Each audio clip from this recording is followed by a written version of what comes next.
Pipila sa mga naigo sa gipatuman nga road clearing operations nahimong emosyonal. Siluan Mayron Dina sa report.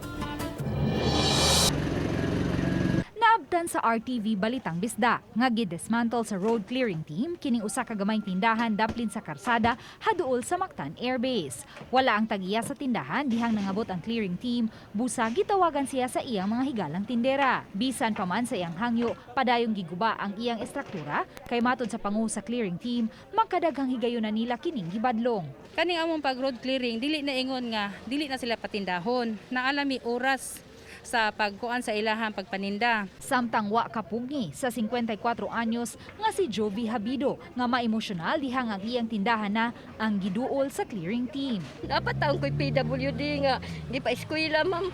Niya akong mga anak, nangaminyo na ako lagi usa. Muna, ang hilag yung kung kaya asa pa man yung tami, may tag na ko'y edukasyon nga mabalin kong lain. Wala man ko'y kinaadman ma'am. Wa man na mo sila gibawalan nga maninda. Kay kani nga property sa Quezano ni ako'y naghusay ani nila gitagaan man sila authority sa Quezano nga makatinda sila. Pero ang ako lagi hangyo nga dili lang jud pwede nga permanent nga tindahan.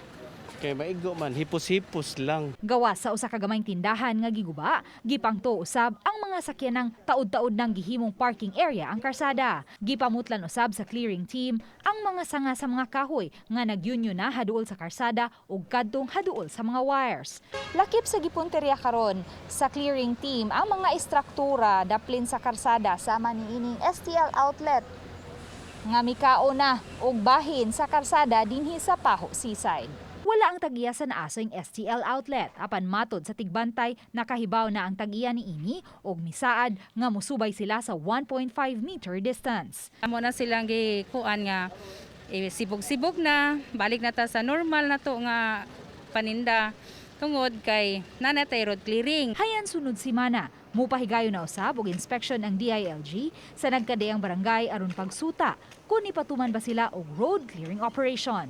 Uban ni Godfrey Rilien, Luan Mayron Dina, Balitang Bisda.